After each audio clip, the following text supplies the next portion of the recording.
All right, ladies and gentlemen, welcome back to the Triple S podcast. I ain't been on here in a while. It's been a couple years actually, but I don't even care. I'm just going at it, dude. Just bored going at it. Figured, you know what, I got time. Why not make an episode? So we're just gonna sit back and relax and get into it. Okay, it's a beautiful Saturday with rain and cloudy, and yeah, so we're inside today. Yesterday I actually went out and hiked on a trail.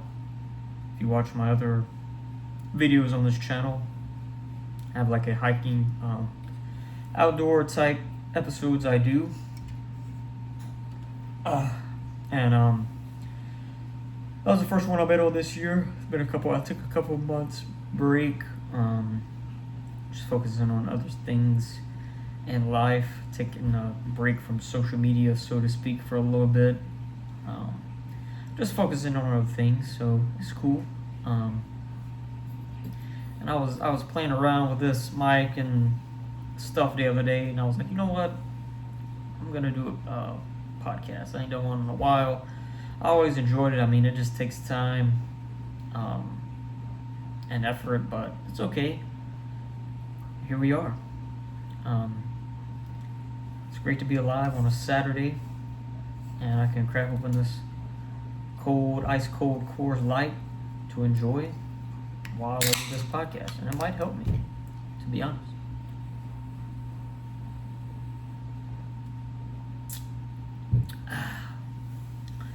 It's just so refreshing. Man. I promise I'm not an alcoholic, and I just hit my elbow on the table. But I had a good breakfast this morning. A little mom and pop diner in a little downtown area. Had a little biscuits and gravy. It was pretty good. It don't compare to New Orleans biscuits and gravy, but it was pretty good. I ain't gonna lie. I'd eat it again, but yeah, it don't compare to New Orleans biscuits and gravy.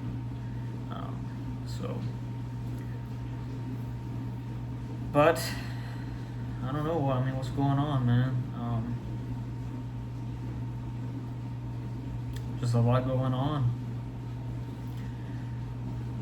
Yeah, I went hiking. Like I said, it's raining today, but I mean, and it didn't rain yesterday. It actually got up to 70 degrees, which is wild. It's the hottest it's been in months. It's been cold. It's been cold as the Rockies, like this Coors Light is. Well, basically, it's been raining for like a week, and it wasn't raining yesterday. So I'm like, you know what, perfect timing. Get out, do a trail. It was muddy and wet, but it's cool. This is what it is, man. But like I said, I had took a couple month little break. You know what I'm saying? Just focusing on other things. But I started getting that itch. Like, man, I need to be outside. I need to be out in the woods. I need to get some fresh air. That type of itch. And I just knew it was time. I was thinking about it. And one night, I'm like, I gotta get back out there. Watching my old videos, I'm like, man, I really enjoyed doing that, you know. So, but we're gonna sit back and relax today indoors. I don't know if I'll get into anything later on today. We'll see, man. We're just going with the flow right now. Man. But I was watching SmackDown last night, and I was so tired I was falling asleep, because normally on Fridays, which yesterday was Friday, normally on Fridays I take naps.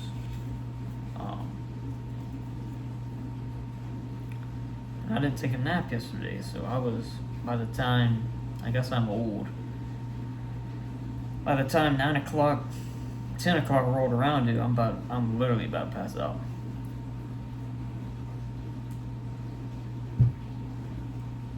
So, got into bed, had to wake up Woke up at like 7 o'clock this morning, which normally on the weekends I normally wake up pretty early. Sometimes even as early as like 4 or 5 o'clock I'll be waking up. I don't sleep in anymore. I can't. I can't sleep in. My sleeping in is like maybe 8, 9 o'clock in the morning. That's like me sleeping in. Yeah. I at least gotta wake up at like 6 or 7. Makes your day feel longer. Feel like you can get more done. And I like taking my dog to the dog park, and no one's out there that early. So I like going out there when there's nobody out there. I don't want to interact with other people.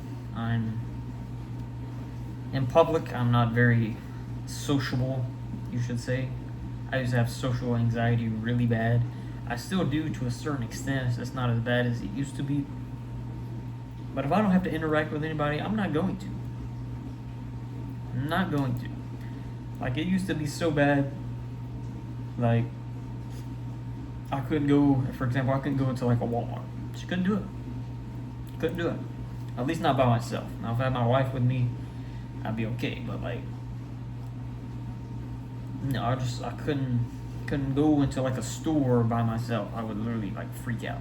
I feel like everybody's looking at me, judging me. If I have to talk to somebody, I'm gonna be like it used to be horrible. And I mean, you can call me a pussy, whatever, but like I couldn't even order food in a drive-thru. Like, even if I'm driving and I'm at the drive-thru, my wife's sitting in the passenger seat, she would have to yell over me or like lean over me to order the food because I literally just couldn't do it. Like, they'd be like, welcome to McDonald's or wherever. What can I get for you? And I'd be like,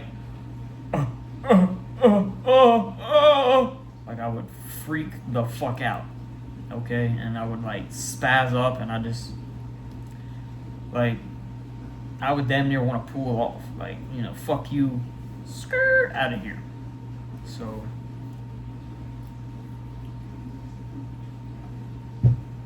yeah, it used to be bad, and I've never been the type to like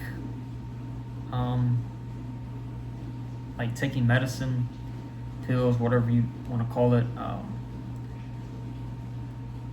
Growing up, I would get sick pretty much every year, so I was always taking medicine. But like when you're younger, you don't really be taking a lot of pills, more liquids or whatever. So I was used to that, but like as you get older and it's like, oh, I got a headache, let me pop a fucking ibuprofen. Like, no, I don't really like doing that. I'm not gonna take something unless I just absolutely have to. Like, to a point where I can't take it anymore, okay. But like even now, like if I get a headache, I'm gonna do something to try to get rid of that headache before I go out. My last resort is taking a ibuprofen or whatever you take to relieve your headaches. Like put my headache mask on, lay in the dark, or like drink a soda to like get some caffeine or coffee, or take a shower, or just take a nap. I try to do something before I resort to taking a pill.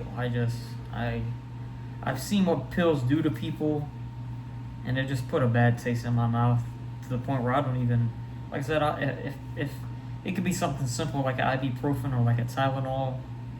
If I ain't gotta take it, I'm not gonna take it. I will if that's my last resort, and I'm like, I can't handle this anymore. That's when I'll take it. But basically, so like I said, I've never been the type to just be popping fucking pills and shit. Not like that at all. But I was at my, this has been several years ago, but I was at my regular doctor that I would do checkups or whatever, all that, just the normal type shit at, and I had and this was probably in the midst of when my anxiety was at its highest, and I had a freaking anxiety attack right there, in the doctor's office, in front of the doctor, in front of the little nurse lady or whatever other people work up in the office. I just had anxiety because I had. First of all, I don't like blood. I don't like blood. Now, if it's like an emergency, life or death, like okay, I can handle it. If it's like something serious, I can handle it. But if I'm just like chilling and like you fucking draw blood out my arm and I sit there and look at it, I'm not gonna like it.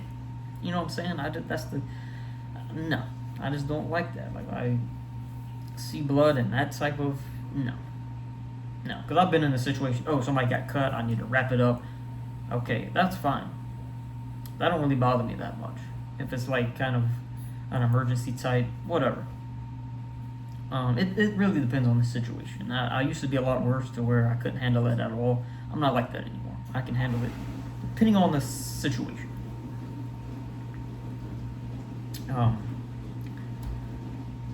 But I was getting, I don't even remember what I was getting done. But I was getting blood drawn to check for whatever. I don't even remember all the details, but I was getting checked for whatever. So she was like, "I gotta draw blood. We'll send this to the lab. Blah blah blah blah." I'm like, "All right, cool." Go to draw blood. I look at it, filling up the tube right here in my arm, and I like literally about passed out. I started having an anxiety attack right there in the middle of the doctor's office in front of everybody. And she's like, "Dang, you have anxiety." I'm like, "Yeah, no, tell me about it." And she's like, "Do you take medicine for anxiety?" No. She's like, "Well, you need to." I'm like, "Okay, cool, give me some then." Because it was, like I said, this was in the midst of when my anxiety was at its highest. And up until that point, I had never been on anxiety medication. So I'm thinking, well, if it'll help, like, well, what the fuck are we waiting on? Let's get on this shit, okay? So one thing led to another. Next thing I know, I'm on anxiety medication, right? And I'd say it depended on, I'm not going to say it didn't help, but it was kind of a mix. It helped some days, and then some days it almost felt like it made it worse. And the only thing that, well, yeah, basically as soon as I started taking it, I started having like nightmares and like just crazy dreams and like through the fucking roof, like every night, bro. And I started like lucid dreaming. I had a fucking lucid dream one time. Had sleep paralysis a couple of times, and well, my nightmares started going crazy and shit. And that is a side effect of that type of medication, because I looked into it and all that. So I go back to the doctor for like my next checkup, and I had been taking this medicine for a month or two, however long. And I told her, like, look, this medicine, as soon as, like, ever since I've been taking it, my nightmares and dreams have been going crazy, like every night, damn near. And she's like, yeah, that can be a side effect. What we can do is up the dose. And I'm thinking, no, up the dose. Fuck no. I was like, bitch, I want to get off this shit, okay? I don't want to take, you trying to give me more? No. No. I would rather deal with the fucking anxiety than sit here and have these nightmares and these crazy ass dreams every night. Like, this shit was killing me. Like, I would literally have a lucid dream where it felt like I'm freaking outside of my body, looking down at my body, and it felt so weird. But it was like at the same time I'm in my dream, like controlling my dream, and it felt like my head was vibrating so hard that it could fall off my shoulders, and it made my head hurt, and I would wake up sweating. And if it wasn't like that, it was just like a crazy nightmare, to where you wake up and your fucking heart is beating out of your chest type nightmare. So I'm like, no, if this medicine is causing that, I would rather just deal with the anxiety. I'd rather just not go into Walmart. I'd rather just not order food in a drive-thru than to have these nightmares and shit every night. No. So I told her no, like, I just want to get off of it. So I got off of it, and ever since then, I'm still like, bro, if I ain't gotta take pills, I'm not doing it.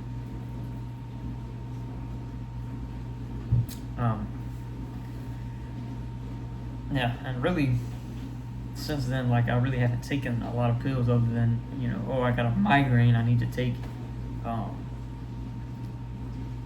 fucking Tylenol or whatever I take, just random ibuprofen type shit. Um, but yeah, I mean, honestly, and you know, I would have random anxiety attacks here and there, but it's gotten a lot better. It's gotten a lot better, and I know my wife has helped me out with that a lot. So, thank you, wife, for helping me out with that a lot, making me calming me down a lot, and making me not stress as much. Yeah, wow. Thinking about it's crazy, but I still, bro, every now and then, and it's happened everywhere I've lived. Everywhere I've lived, bro, I have sleep paralysis. I got a hank on my shoulder following me around or something, whatever they call it. Everywhere I go, bro. And it's always a dark figure, and it always like runs at me, gets closer to me, and then I finally am able to like wake up and move right before it gets to me. Every time. Everywhere I've lived.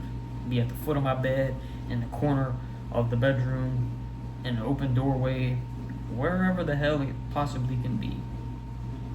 That's where like in this where I live now, how my bedroom is set up, facing the wall, but then to the right you got the little opening, and then you got two doors, bathroom door, and the door that goes into our closet. So, but from my vantage point where I'm laying down, I can't see the door that goes into the closet. But if the door, I can clearly see the door and goes into the bathroom. And so when that bitch is open, it's just pitch black. So I have to sleep with that door shut.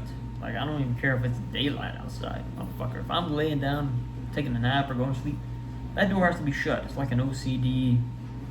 I just can't handle, because I've had sleep paralysis here a couple times, and that's where it be at, bro. The motherfucking figure be in the bathroom if that door is open, and that shit is so scary. If you've ever had sleep paralysis, you know how scary that shit is. I've had it, at this point, probably a dozen times. Like I said, everywhere I've lived, I've had it. Not fun. I wouldn't wish that on anybody. And I always yell, like, I'm always trying to yell to like wake myself up, like, ah. But I know if you were like next to me and you heard me, it's just like you could probably barely hear me. But in my head, I'm screaming at the top of my lungs. Crazy, but I hate that shit. I hate it. I had one not too long ago, but this time it was like not. God, my back itches like a motherfucker right now. Why is my back itch so bad? Needs some. I gotta get it, dude.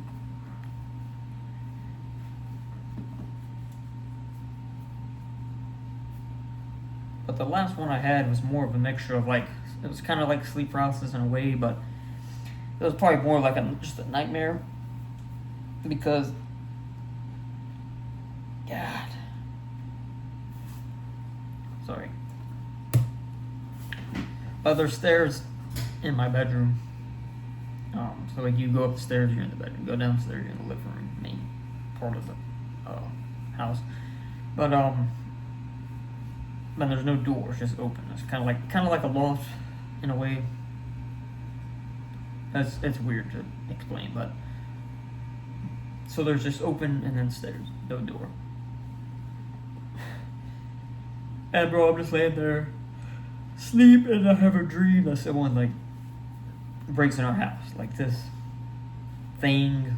I don't know, a thing, a man, or like a figure, something broke into our house, okay? And so in my dream, it is running, whatever this thing is running up the stairs to come to me and my wife in the bed, to come get us, whatever, however you take that. So I'm laying there dreaming that this thing is running up the stairs. So I hear footsteps, boom, boom, boom, boom, boom, boom, coming up the fucking stairs. So in my head, I have to wake up before they get to the top of the stairs, or I'm dead. Like in my head, that's what's going on. If I don't wake up before they get to the top of these stairs, I'm dead. And mind you, I didn't see anything. So that's why I said it's more like a nightmare, but it was like similar to sleep paralysis because I was kind of aware, and I was like, all right, I gotta wake up. You know what I'm saying? I gotta wake up and get up before this thing gets into our bedroom. So the whole time you were hearing boom, boom, boom run up the stairs, I'm trying to force myself to wake up. And it was similar to a sleep paralysis to where, like I said, when the dark figure like runs at me or comes at me, I wake up right before. It was similar to that because it was like as soon as it got to the top of the stairs, like I knew it was at the top of the stairs, but like I couldn't see it. And then boom, I woke up. And I'm like, fuck. And like when it's dark in my house at night, dude, it's so dark. Pitch black. I mean, we have all the lights off. I mean, if the TV ain't on, which is on the timer, so it goes off after a while, it'll be pitch black. And I didn't even care. I was like, I gotta get up, take a breath, my heart was beating so fast, I'm like, I gotta go downstairs to get something to drink. And it's like, I'm not even scared of the dark. Like, I just don't even care anymore. I don't know.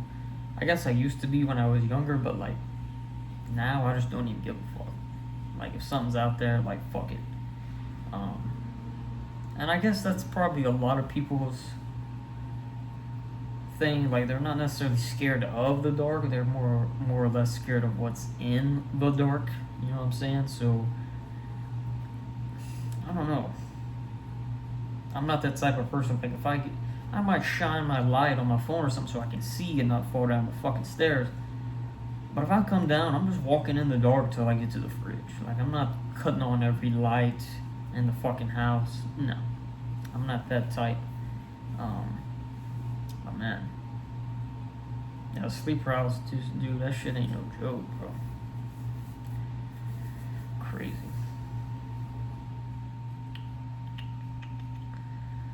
Yeah. And I was watching a video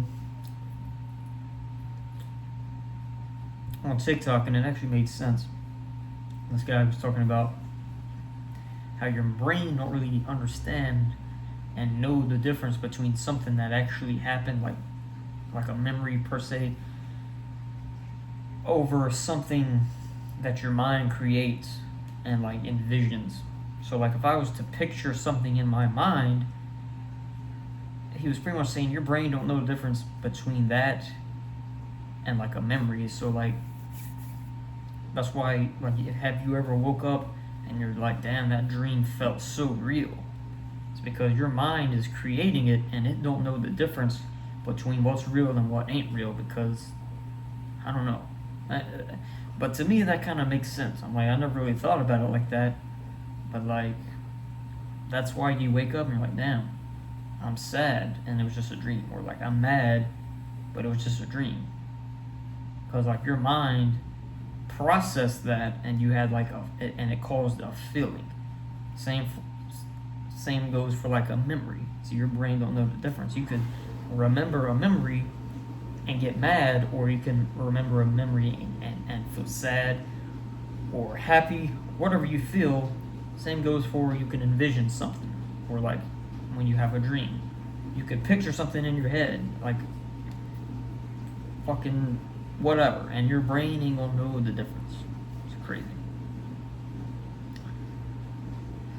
Yeah, I like watching videos about that type of shit, dreams and shit. They're so interesting because nobody knows how that shit in there works, and you will never be able to understand it completely, like ever. The human mind and brain is like so much to it, so complex. I don't even think you could imagine how complex it actually is, like in detail. Insane. And that's why they need they'll take like a serial killer's brain and like research, like study it and like research and shit, and like try to figure out what the fuck was going on in this motherfucker's head. Bro, you're never gonna know. Like, they just gonna be like, yeah, he's crazy. Like, you're never gonna know what that motherfucker was thinking, what was going on in his brain, what he was seeing. Psycho shit, dude.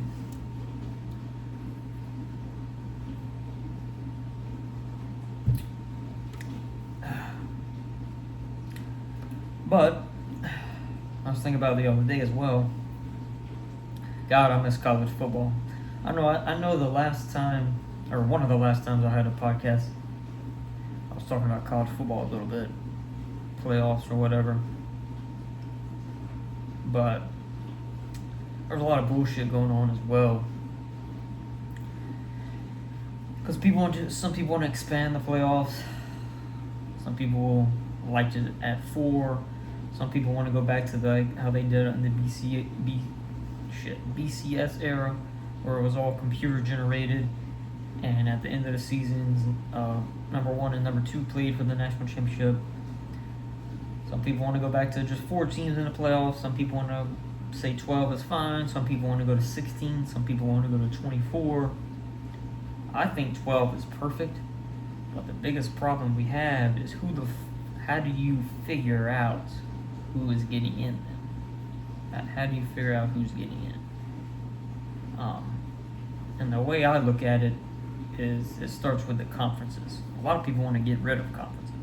A lot of people want to expand the conferences. Some people want to make the conferences smaller. It's all personal opinion. But I think, in my opinion, the perfect size for a conference is 16 teams. That way, you have plenty of teams to play every year, right? But also, you don't get tired of playing the same teams. You can rotate them.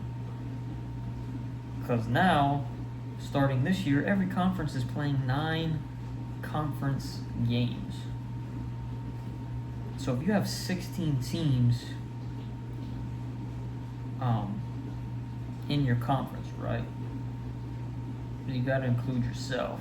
There's 15 other teams. You play 9 conference games in a season. That leaves you with what?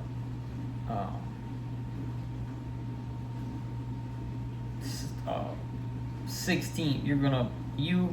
9 conference games, and then you got 6 other teams. So I say you play your biggest rival every year, last game of the year. That makes sense.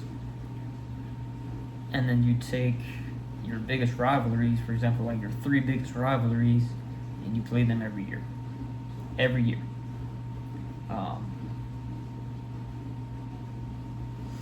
And then you rotate everybody else. That way you're not playing the same. You play your big rival games that everybody wants to see.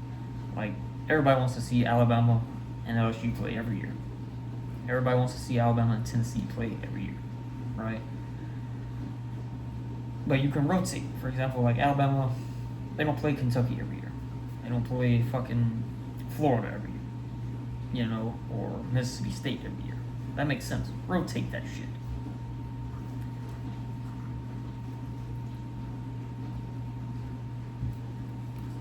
But basically, how I have it, and also the conferences now are dumb as fuck, and they make zero sense if you're looking at it from a geography standpoint, right?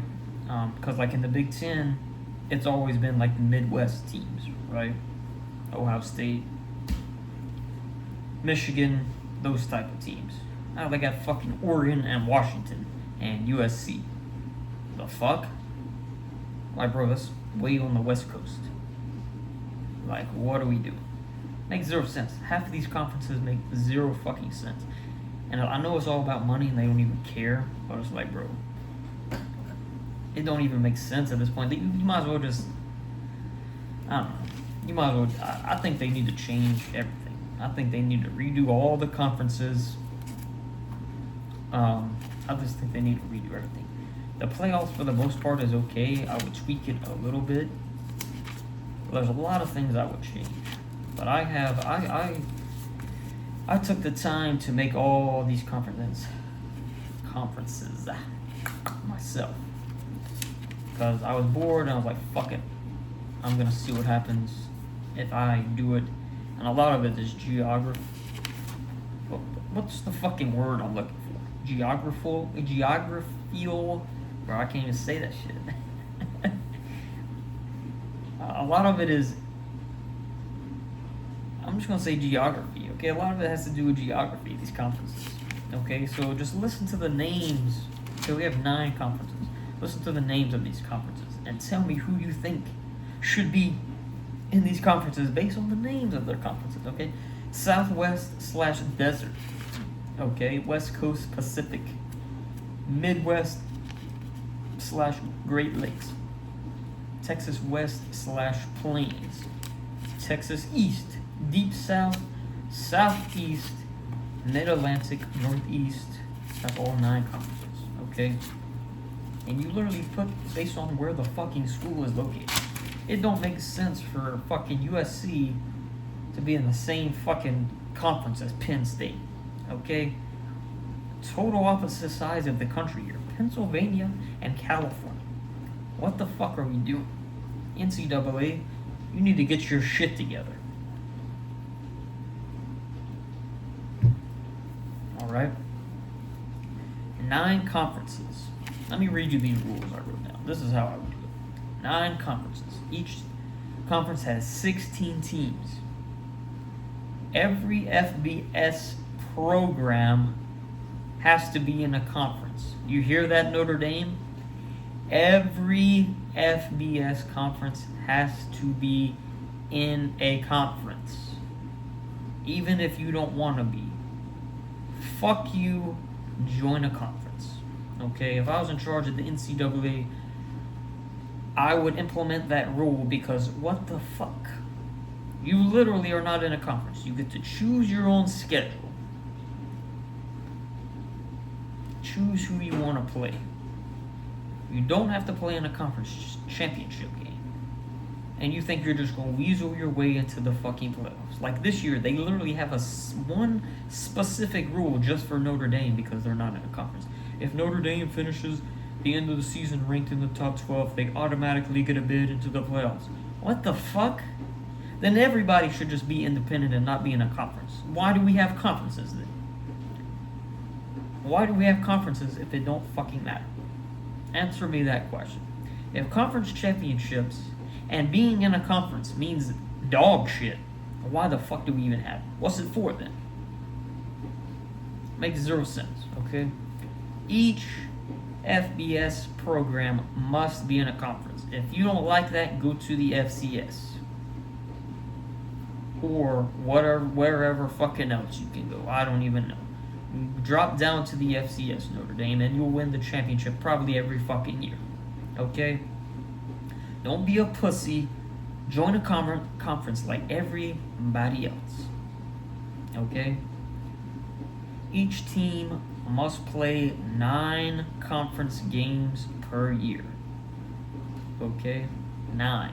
That's fair because that's what everybody's doing, especially starting this year. I know the SEC normally played 8 conference games. They're starting with 9 this year. Okay? So that means everybody should be, if everybody agrees to 9, we should be at 9 conference games a year. How hard is that? Each team must play 3 out-of-conference games, non-conference games, okay? And you can come to an agreement and play anybody you want outside of your conference. Wow, how hard is that? But, oh, here's the kicker. A lot of people ain't gonna like this. A lot of teams ain't gonna like this. Here's the kicker. But your outside conference game, your non-conference game, has to be an FBS opponent. No playing a lower league team from the FCS. I know you want that easy win, and I know the FCS teams want that payday. But that's not what this is about. This is about being fair and equal to every team in the FBS. If everything is equal and we all have an equal playing field, in my opinion, the best team is going to win. If everything is equal and we start on an equal playing field, whoever wins is legit the best team.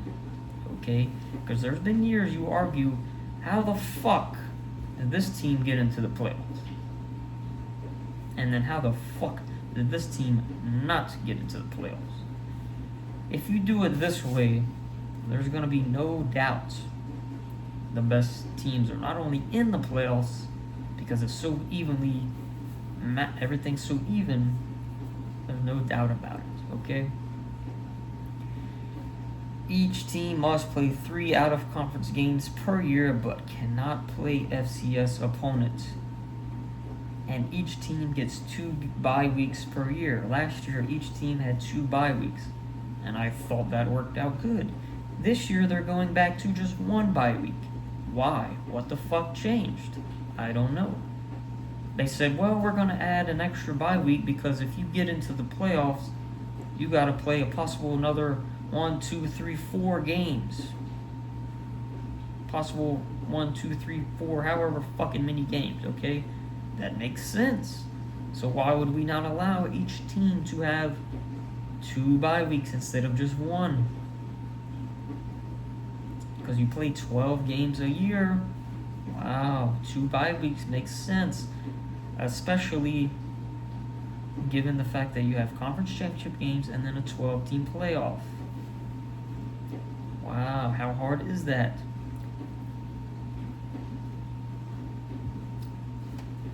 And then this next rule I have is more of a playoff rule for how the playoffs will work. Leave it at 12 teams. I think that's perfect. But a lot of people ain't gonna like this next rule. All 9 conference champions automatically earn a playoff spot. Okay? And we can look, a lot of people aren't gonna like that. Wow.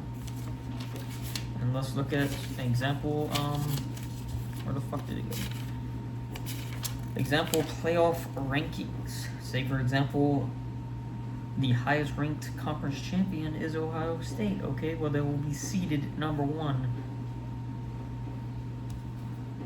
And their actual ranking don't even matter. They could be ranked number 1, they could be ranked number 2, they could be ranked number 3. But as long as they are the highest ranked conference champion, they get the number 1 seed in the playoffs. Okay, so how I have it, I have the example playoff rankings written down. The highest conference champion is Ohio State, ranked number 1, and they are the Midwest Great Lakes Conference champions, so they would be seeded number 1. At seeded number 2 is the 3rd ranked Georgia Bulldogs, and they are the conference champions of the Southeast, so on and so forth, okay? But all 9 conference champions get an automatic bid to the playoffs. And the reason, you gotta hear out the reason for that though.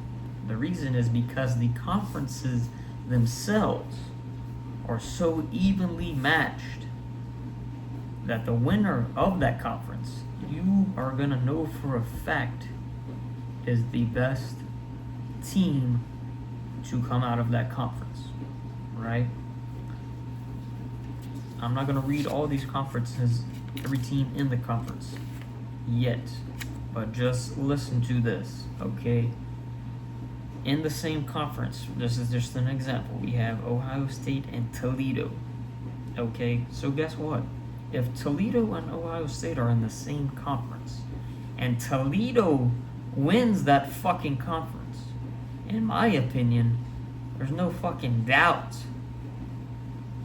If Toledo is in the same conference as Ohio State, and Notre Dame, and Indiana, and Michigan, and they win that goddamn conference, in my opinion, there's no doubt that they are the best team in that conference and should be in the playoffs. How is that hard to understand? And you can say, well, why would you put a shitty team like that in a conference with all these good teams? It don't fucking matter, because if they're gonna be in the group of 5 and never get to the fucking playoffs anyway, what the fuck does it matter? If you're gonna have 5 whole conferences in the same division, but say, well, only one or two teams from this whole 5 conferences can get into the playoffs, what's the fucking point anyway? Spread them out, make it even, so that way, if a group of 5 team wins one of these conferences, There's no questioning about it. They are one of the best teams and should be in the playoffs. That's the way I look at it. Because you're telling 5 whole conferences to their face, yeah, only one team out of all of you is even possibly making it into the fucking playoffs. To me, that's bullshit. That's bullshit. And I look at it like, what's the point? What's the fucking point? So let's go back and finish reading these rules, okay? The other 3 at-large bids go to the highest ranked teams based on the final playoff rankings. So you get your 9 conference champions that earn the first 9 seeds automatically. And then the other 3 are at-large bids and go to the highest ranked teams. So let's go back to our example playoff rankings. And also, before I get to say that, you gotta look at it like this. How I said each conference champion gets in no matter what. I have on here example Navy, not even ranked, but they are a conference champion. So they automatically get that 9th seed. Even though there are teams that are ranked, but they're not conference champions. If you want to get if you want to be seeded in the playoffs 1 through 9, you have to win your conference championship. That's what the conferences are for, in my opinion. But Navy, they can be unranked and win their conference, they can still get into the playoffs. That's how I have it. But the 3 highest ranked teams that aren't conference champions get the 10th, 11th, and 12th seed. For example, I have Indiana ranked number 2. They're not a conference champion, but they're ranked number 2, so they would automatically get that 10th seed. And the 11th seed will go to the number 8 ranked Oklahoma Sooners. And the 12th seed will go to the Alabama Crimson Tide, a Roll Tide, ranked at number 9 in the playoff rankings. Okay? To me, that just makes sense. So either win your fucking conference or be ranked high enough to get one of the 3 at-large bid spots. And with it being such an even playing field, it can be anybody. It can be anybody. So let's go back to the beginning and make sure. Let me check these rules. Make sure. Yep, conference champions are seeded based on rankings. Yep. Okay. So that's all the rules. I feel like that's pretty self-explanatory, pretty easy to understand. So let's go back and look at each conference. 9 conferences, each made up of 16 teams. Okay, that way you're not playing the same team every fucking year, other than your rival games. And like I said, people want to see their rival games every year. Okay. Like obviously Alabama's gonna play Auburn every year. Last game of the season, biggest rival, right? Other than that, you want to see them play LSU every year. You want to see them play Tennessee every year. And in my opinion, the other one I would want to see them play every year is Ole Miss. You want to see them play every year, and I know I do. Those are the best games and the best rivalries, and that's how it should work for every team, right? So let's start at conference number 1, Southwest/Desert Conference. 16 teams. We have Arizona State, Colorado State, Wyoming, Air Force, Boise State, Nevada, UNLV, New Mexico State, UTEP, Utah State, Utah, BYU, and North Dakota State. Now tell me, is that not a fun, interesting, good-ass conference? Okay. And these games would be good as fuck. You get Colorado gets to play Colorado State every year. I mean, come on. It calls for everything to be even, and it calls for good rivalry games, and it's just fun matchups that everybody wants to see. And whoever wins this conference, you're gonna be like, yep, that's the best team in that conference, hands down. They deserve a spot in the playoffs. Because to be the best team out of 16 teams, well, there's only 12 spots in the playoffs, so if you divide everything up evenly, It makes sense. Moving on to conference number 2, West Coast Pacific. We have Washington, Washington State, Oregon State, Stanford, California, San Jose State, San Diego State, Fresno State, Hawaii, UCLA, USC, Cal Poly, Sacramento State, UC Davis, and Portland State. Now, I did have to bring up some FCS teams, but I tried to bring up ones that made sense, and these are ones that could possibly in the next few years be brought up anyway. So, yeah. Why would you not want to see Washington and Washington State play every year? Oregon and Oregon State. California and USC. I mean, bro, these were good-ass rivalries. I don't know why the fuck we're beating around the bush, and you got Oregon in the Big Ten. To me, that is the dumbest fucking shit ever. Oregon is in the Big Ten, not in the conference with fucking Oregon State and Washington, and I meant Washington State. Because Washington is in the fucking Big Ten as well, okay? But it's like, they're all over there next to each other. Why the fuck are they in the conference with all these teams in the Midwest? This is the dumbest shit I've ever, like, bro. To me, this makes so much more sense, okay? Moving on to conference number 3, Midwest/Great Lakes. We have Michigan, Michigan State, Western Michigan, Eastern Michigan, Central Michigan, Notre Dame, Indiana, Purdue, Illinois, Northwestern, Wisconsin, Iowa, Iowa State, Minnesota, Ohio State, and Toledo. To me, if you look at a fucking map, that just makes sense, okay? Obviously, Ohio State and Michigan have to fucking play every year, okay?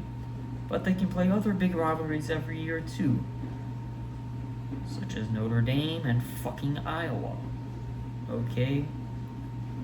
Makes sense to me. Shouldn't be playing fucking UCLA and USC. That's the dumbest shit. Come on. Next conference is Texas West/Plains. And Texas is fucking massive and they have lots of colleges. So splitting it up kind of makes sense. Because in this one we have Texas Tech, Oklahoma, Oklahoma State, Arkansas, Arkansas State, Missouri, Kansas, Kansas State, Nebraska, Kentucky, Tulsa, Missouri State, Bowling Green, Louisville, Ball State, and Northern Illinois. Okay? And there is lots of teams, so to get them all into a conference that makes sense, dude, this shit was hard.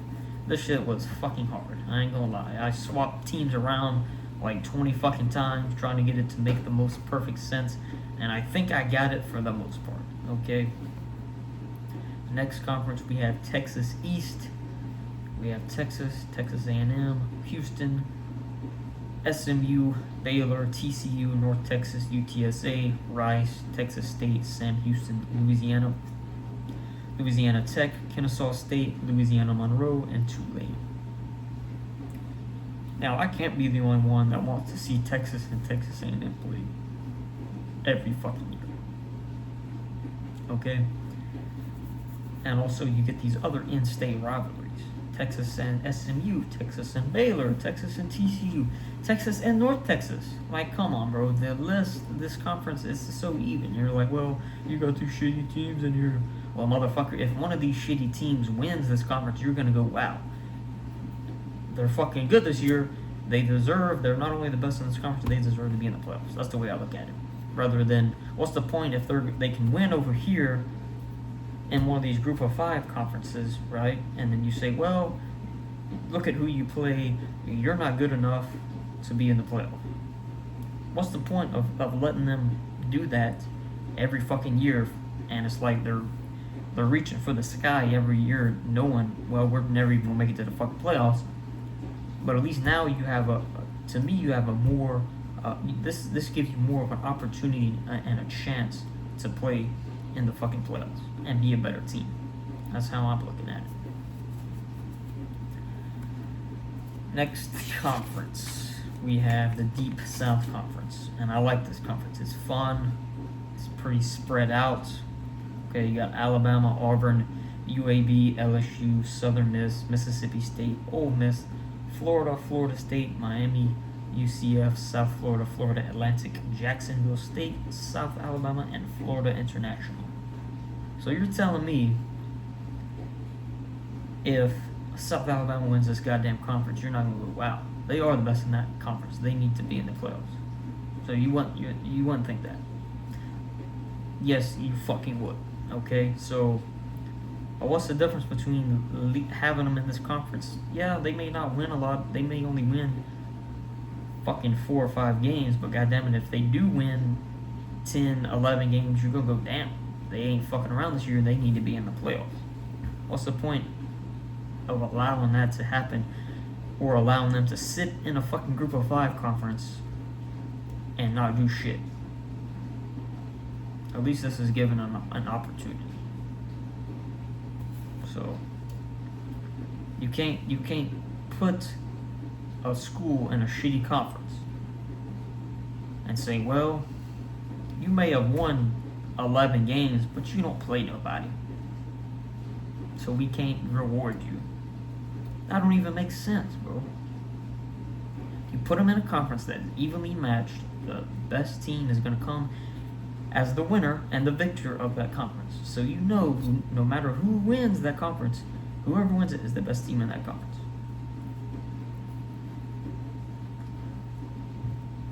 Okay. Next conference we have is the Southeast.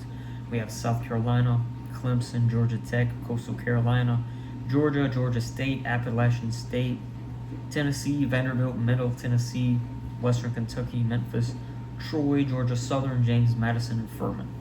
What a fucking spread out conference. Now, Georgia might win that motherfucker every year, but at least you'll know, well, Georgia's the fucking best in that conference. Okay? And guess what? If one of these teams win that ain't Georgia, you're gonna go down. They won that motherfucker. Yeah, they need to be in the playoffs. I mean, come on.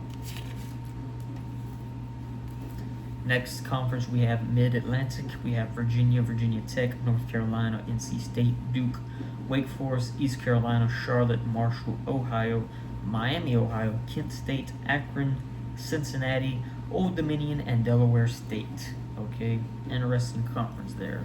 Next conference is Northeast. We have Boston College, UConn, UMass, Syracuse, Army, Buffalo, Rutgers, Temple, Penn State, Pittsburgh, West Virginia, Maryland, Navy, Delaware, Liberty, and Villanova. Interesting. And that's all 9 conferences. And I did a couple example schedules here. Okay, example schedule for Alabama and the Deep South Conference. Wow, yeah. We have week 1, home versus BYU. That's a non-conference game. Week 2 at Southern Miss, conference game. Week 3, home versus UCF, conference game. Week 4, home versus Oklahoma State, non-conference game. Week 5 at LSU, conference game. Week 6, home versus Florida State, conference game. Week 7 bye week.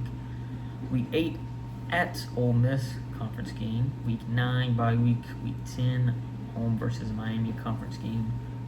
Week 11 at UAB, conference game. Week 12, home versus Cincinnati, non-conference game. Week 13 at Florida, conference game. And week 14 at Auburn, conference game.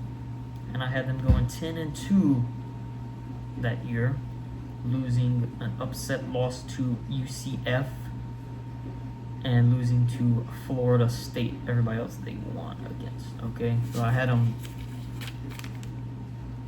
playing, Auburn last game of the week, or last game of the season.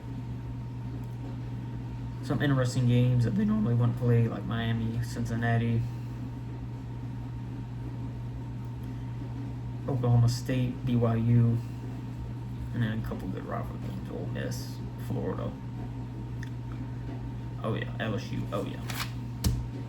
Now I got an example schedule for Georgia in the Southeast conference. Okay, week 1, home versus Oregon, non-conference game, which is fine as long as it's not an FCS opponent. It's kind of a waste of time in my opinion.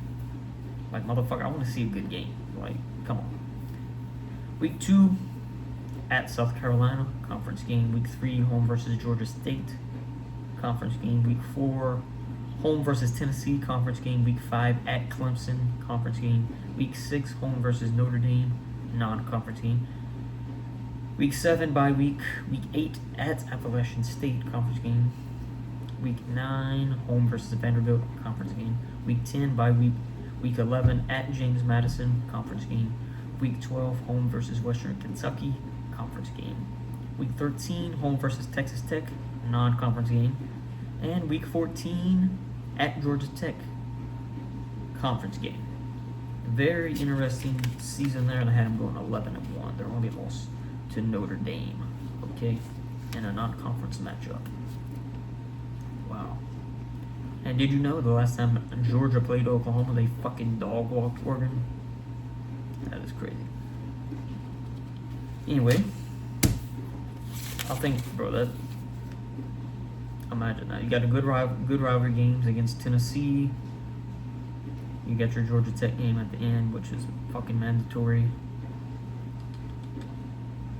Look at these outside conference games, so much fun. Oregon and Texas Tech and Notre Dame.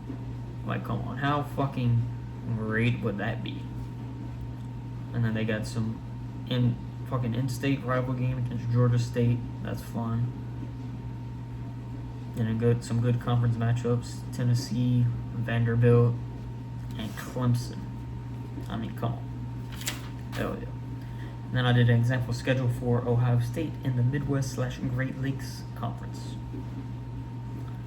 Week 1, home versus Cincinnati, non-conference game. Week 12, at Indiana. Or week 12, fuck, my bad. Week 2, at Indiana, conference game. Week 3, home versus Michigan State, conference game. Week 4, at Iowa, conference game. Week 5, home versus Oregon, non-conference game, which is how it should be when they play Oregon. Week 6, at Purdue, conference game. Week 7, bye week. Week 8, home versus Notre Dame, conference game. Notre Dame, take that, motherfucker. Week 9, at Northwestern, conference game. Week 10, bye week. Week 11, at Wisconsin, conference game. Week 12, home versus Toledo, conference game. Week 13, home versus Oklahoma, non-conference game. And week 14, at Michigan, conference game. So they got their Michigan matchup to end the season. They got some good outside conference games, which include Cincinnati, Oklahoma, and Oregon. How fun is that? And they got some big other rival games like Indiana and Notre Dame and fucking Iowa. Oh yeah. And I had them going 12-0 with that schedule. Well, maybe they're, yeah, man, that's about it. I did an example playoff. With seed number 1 being Ohio State, seed number 2 being Georgia, seed number 3 Texas Tech, seed number 4. Sorry about that, I had to use the restroom real quick. But so my example playoff rankings I had: top 9 seeds are conference champions, and the last 3 seeds are the at-large bids highest ranked teams. Okay. Seed number 1, Ohio State. Seed number 2, Georgia. Seed number 3, Texas Tech. Seed number 4, Oregon. Seed number 5, Ole Miss. Seed number 6, Texas A&M. Seed number 7, BYU. Seed number 8, Virginia. And seed number 9, Navy. So that is the top 9 seeds. They all won their conference championship, and they all got automatic bid to the playoffs. Now, the top 4 ranked conference champions get a first round bye. Okay? But then the seed 5, seed 5, 6, 7, and 8 that have to play in the first round will be home games, right? So they're conference champions, and they're seeded 5 through 9 They have to play in the first round, but they get first round home field advantage. I feel like that's a good. If you don't get a first round bye, you get at least you get the home field advantage. I feel like that's pretty fair. And then the top 3 at-large bids are the highest ranked at-large teams, which goes to seed number 10, Indiana, seed number 11, Oklahoma, and seed number 12, Alabama. So first round, you'll have Alabama at Virginia, Indiana at Texas A&M, Navy at Ole Miss, and Oklahoma at BYU. And then I had Alabama winning, going on to play Ohio State in the second round. I had Indiana winning, going on to play Texas Tech in the second round. And then I had Navy winning, going on to play Oregon in the second round. And I had Oklahoma winning, going on to play Georgia in the second round. So we have Alabama and Ohio State. I had Alabama winning. We had Indiana versus Texas Tech. I had Indiana winning, and then I had Navy versus Oregon at Oregon winning, and I had Oklahoma versus Georgia winning. Third round, Alabama versus Indiana. I put Indiana over. Oregon versus Georgia. Put Georgia over, and then Indiana and Georgia in the national championship. I gave Indiana the win. And mind you, this is before the actual national championship happened, okay? And I had Indiana winning that motherfucker. So, now if you followed along with college football through the year,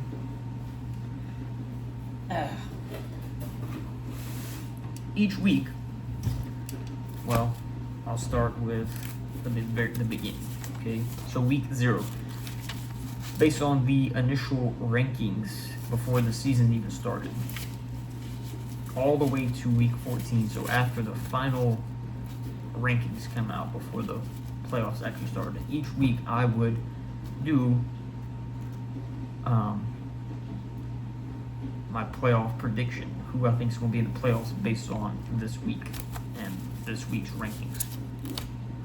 And what happened this week, whatever, how they played, who they beat, whatever, everything took everything into account, and also chose a national champion. So week 0, I had Alabama winning.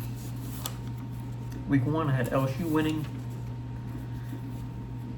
Week 2, I had Ohio State winning. Week 3, I had Ohio State winning.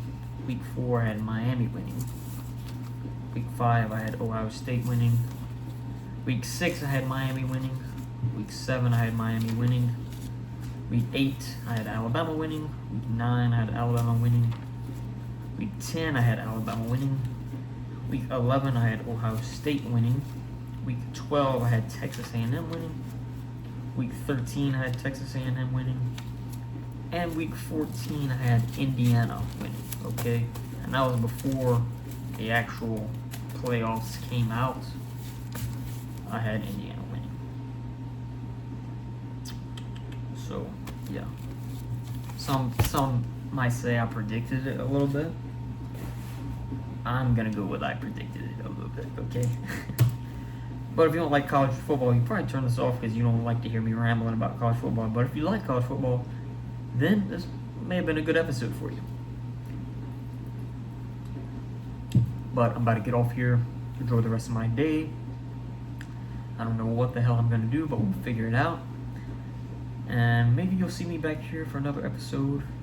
I don't know when I'll be able to get this one posted. Maybe in the next couple of days, I should be able to have it posted. But yeah, thanks for watching.